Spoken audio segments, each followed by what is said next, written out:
Good day everyone, I'm Akisha Paikati Garcia and I'll be starting our group presentation today by talking about the first and one of the most essential skills in volleyball, serving. So serving is not just a way to begin the rally, it's a skill that can set the tone for the entire match, create pressure on the opposing team, and even score immediate points if done strategically. Now, let's first understand the server's role in that game. So every rally begins with a serve, and during this moment, the serving player holds a unique advantage. They are in full control of the ball. So this is the only time in a volleyball match where no opponent can interfere.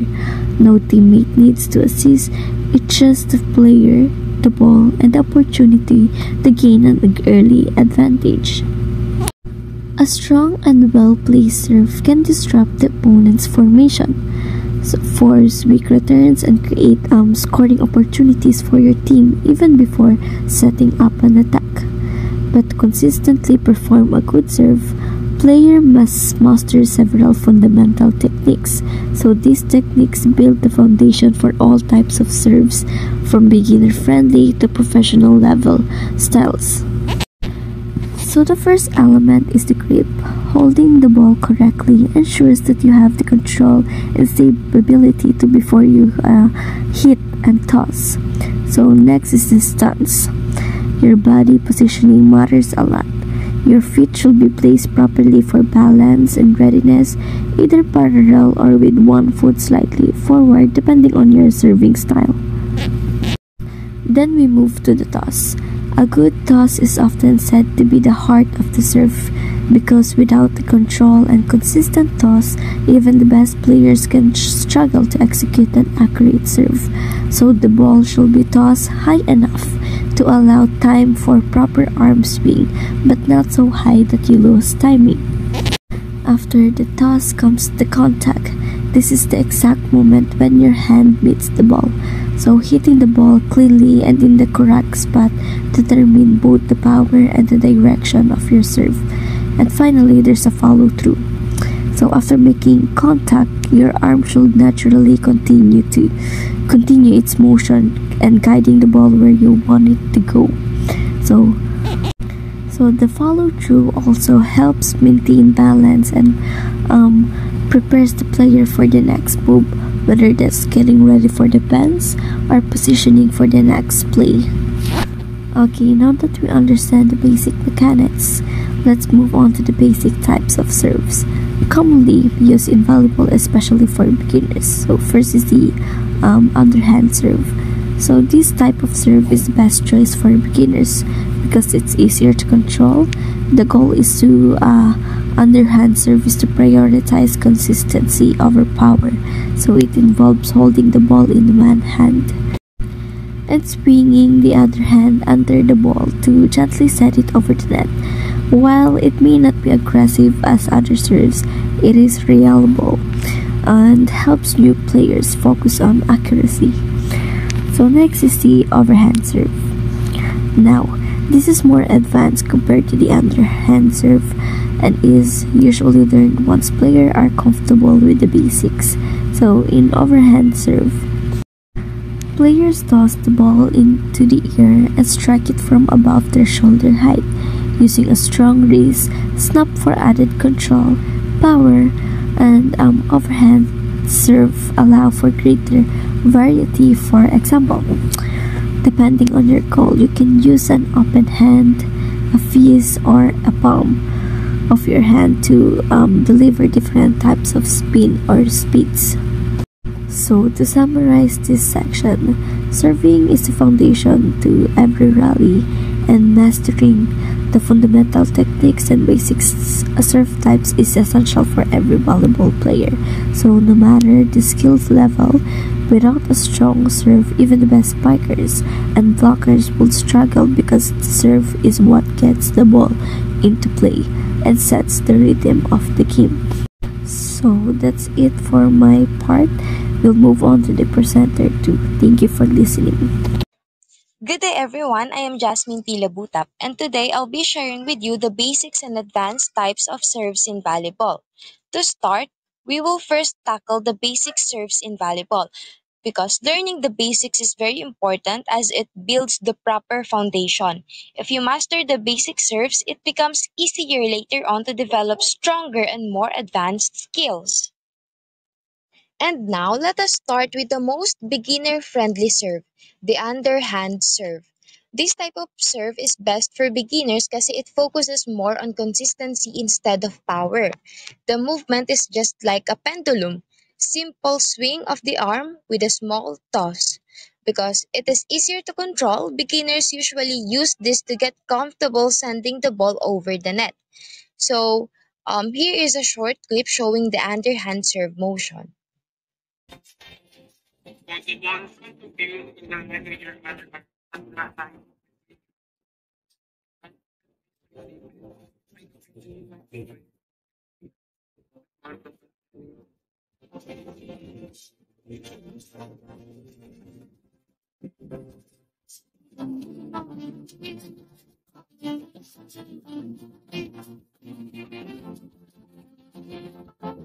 Second is the overhand serve, which provides more power and control.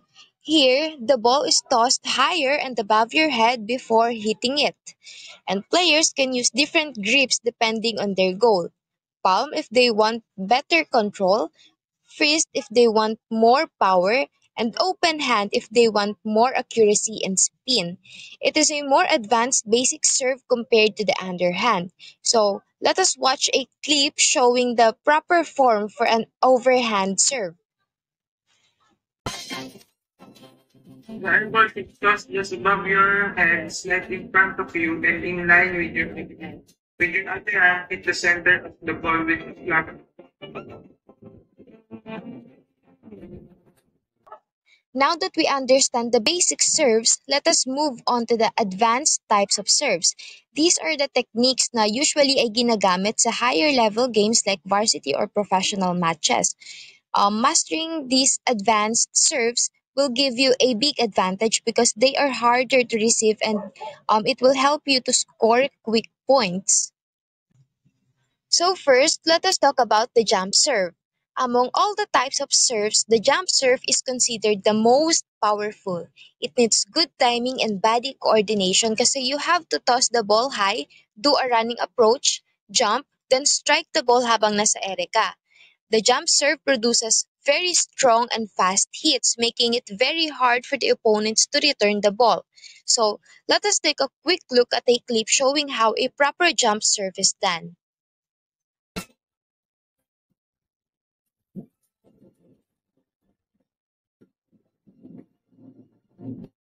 How to jump serve. Position, aim, toss, and hit the ball.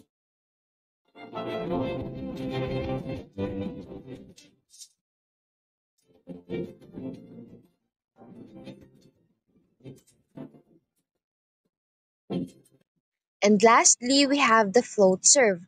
What's special about this serve is that it doesn't use spin. Kaya when you serve it properly, the ball floats and moves unpredictably in the air. The ball's movement become random and that's why it is hard for the receivers to predict kung saan siya babagsak.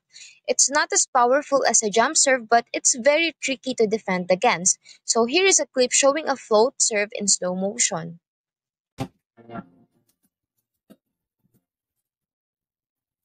An open hand with a high elbow and reach behind your head and shoulder. Serve with tight wrist. Lead your palm as you make contact with the ball. Place the ball in front of your left shoulder and hit the ball.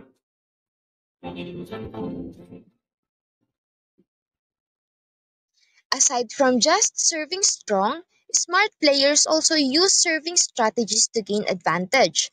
This is called the targeting and deception. You can aim your serve to weaker passers or to open spaces on the court. Plus, by varying your speed, spin, and placement, you can refuse the receiving team, forcing them to make mistakes and giving your team an easy point.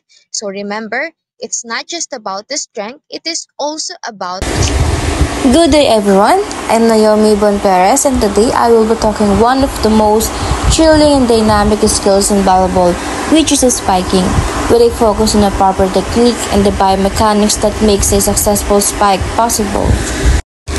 First, let's begin by understanding the spiker roles in the team. In volleyball, the spiker plays a crucial role in offense. Their main objective is to score a point by forcefully hitting the ball over the net and into the opponent's court. A well-executed spike is powerful, fast, and well-placed, and it's put immense pressure on the receiving team, often leaving them with little time to react or organize a counterattack. In fact, spiking often seen as the most direct and aggressive way to end a rally in favor of your team. And now, let's carefully break down the important steps needed for an effective spike. The first step is approach and jump. Everything begins with the approach. Most of the players use a three-step approach to generate momentum. For the right-handed players, it usually goes left, right, left. And for left-handed players, it's right, left, right. The first step is to gain rhythm. The second step is to build the speed. And the third step, to position the body for an explosive vertical leap. The momentum from the approach transfers into the jump, giving the player the lift needed to reach above the net. A powerful vertical jump is critical.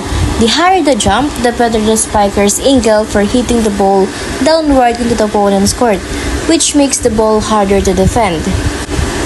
Proper body posture during the jump, such as a slightly arched back and arms pulled back, also helps maximize height and power. The second one is arm swing and contact. As the player rises into the earth, it's time for the arm swing. The hitting arm is the first drawn backward in the loading position, similar to pulling an arrow on a bow, while the non-hitting arms points upward for balance and aim. As the peak of the jump is reached, the spiker forcefully swings the arm forward, leading with the elbow and stop reached at the moment of contact. The ball should be struck at the highest possible point, with the wrist positioned above the head. Contacting the ball highs allow for greater downward force, making the ball travel faster and giving the defense less time to react. And for addition, using a strong wrist to snap at the point of contact helps direct the ball and increase spin if needed, especially for top spin spikes. And for the last step, follow through. After striking the ball, the motion shouldn't stop suddenly. A proper follow-through is essential. The spiker's arm should continue its downward motion naturally across the body. This serves three important purposes. First one, it helps maintain balance after the hit. The second one, it maximizes the power transfer to the ball. And the last one, it controls the direction and placement of the spike. Failing to follow through can result in a loss of balance or a poorly directed ball, reducing the effectiveness of the attack. In short, timing, coordination, and body control are the three essential ingredients for an effective spike. It's not just about jumping high or swinging hard. It's about moving your entire body in a synchronized, explosive motion. When all the parts, the feet, legs, arms, and the core work together, the spiker can become a real scoring weapon for the team. And that's all for my report. Thank you very much for listening. Hello everyone, my name is Ichirji Nakahara as your next reporter and I'll be discussing about the different types of spikes. So, maraming types of spikes sa volleyball pero I'll be covering the four main types lang. The first one is what we call the hard-driven spike. Think of it na etong hard-driven spike is a forceful hit, no? Or a powerful hit, no? It is overpowering the opponent's defense. Optimal timing and proper arms wrist action are key. Magandang ginagawa to kapag pangatlong hit na ng contact ng bola, no? So, yung first one may be defense, then the second one is a set, tapos yung third contact is yung hard-driven spike. So, contact the ball with swinging your arm forward quickly using your shoulder, elbow, hand, and wrist. Contact the back of the ball with the heel of your open hand and snap your wrist for a forceful hit. Next is what we call the off-speed spike or yung tatawag na roll shot. Kapag sinabing off-speed spike, mas controlled mo siya. Softer lang yung hit targeting undefended court areas, requires precise placement and less forceful arm swing than the hard-driven spike. So, yung off-speed spike, ginagawa rin siya maganda rin siyang gawin kapag third contact na ng bola. Tapos, deceptive siya, no? So, hindi alam ng kalaban kung mag-hard-driven spike ka or mag-off-speed spike ka. So, for example, nakita mo ng naka-prepare na yung kalaban ng 2-blocker defense, no? Pwede ka na gumamit ng off-speed spike, no? Doon sa mga undefended areas. So, contact the ball with the heel of an open hand. Swing your arm forward quickly but control the speed to avoid a forceful hit and reduce risk na for a softer hit. Focus on placing the ball softly in the open area.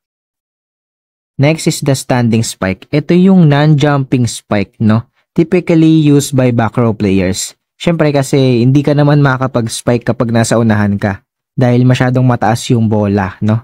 Unless na lang kung sobrang tangkad mo. Pero kung nasa likod ka, ayun, magagawa mo to ng maayos as a standing spiker, no? Requires a high set and can vary in power depending on the situation. So requires back row players and a high set. The setter should toss the ball high for the attacker to hit at the peak of its trajectory. Hit forcefully or softly depending on the game situation. Last is what we call the open-handed tip. A soft tip using finger pads to place the ball over the block. Precision and soft contact are crucial for success. Use finger pads of an open hand to hit softly, aiming just below the center back of the ball. Position your arms and hands in front of your hitting shoulder to make the ball drop quickly on the opponent's side. So, ito naman kapag ka natalon ka sa pinakataas, like for example, tumalon ka sa position mo malapit sa net, no? Kapag gumamit ka ng open-handed tip, no, gagamitin mo lang yung soft tip using finger pads lang, no? So, nakakalito to kasi hindi alam ng kalaban kung saan pupunta yung bola. Tapos yun pala, dun lang pala sa may pinakababa lang din. So, yan, maganda tong open-handed tip. Ito yung 4 main types of spikes. And that's for all. Thank you very much. Magandang araw sa ating lahat. Ako po si Althea Mary H. Gutierrez mula sa BISED Filipino 2A. Ngayon, aking tatalakayin ang huling bahagi ng aming talakayan, blocking and teamwork in volleyball. The blocker's role, sabi, the main purpose of the blocking is to prevent the opponent from scoring by deflecting or stopping their spikes. Ang blocking ay isang way para mablock natin ang atake ng kalaban. Next, blocking techniques. It has footwork, timing, jump technique, and hand positioning are crucial. Anticipating the hitter's approach is the key. Aggressive body language can be used to intimidate opponents. Timing is the most important element of a success block. Ayun ang tandaan po natin. Next, pumunta naman tayo sa type of blocks. Sa type of blocks, meron tayong tinatawag na single block. Its definition is it is executed by one player, jumping in front of the spiker and attempting to block the spike, as you can see in the picture, no? Its purpose po is a basic blocking technique, often used when the spiker is on the opposite side of the net, making it difficult for other players to assist tuwing kailan siya effective. While a single block can be effective against weaker hitters, it's less likely to be successful against powerful spikers. Next, meron tayong double block. Ang double block involves with two players jumping together to block the spikes, as you can see in the picture. Ang purpose daw nito ay to provide greater coverage and a higher chance of blocking the spikes. Pagdating naman sa effectiveness niya, the double block daw is the most common type of block in the volleyball, as it offers a good balance between coverage and effectiveness. And then sa positioning, the two players usually position themselves but side by side, with one player covering the inside and the other covering the outside. The last one, we have triple black. Triple black requires all three front row players to jump together to block the spikes. Ayan, nakikita po natin sa picture. Its purpose is to block provides the most extensive coverage and is often used against powerful hitters or when the spikers is in difficult position to block. The effectiveness is to challenge the block to execute effectively as it requires precise timing or coordination between all three players. Next, when it comes to positioning, the three players usually position themselves in a triangle formation daw, with one player covering the middle and the other two covering the side. And dito po nagtatapos ang aming pag-uulat. Muli kami po ang pangkat-4. Maraming salamat po.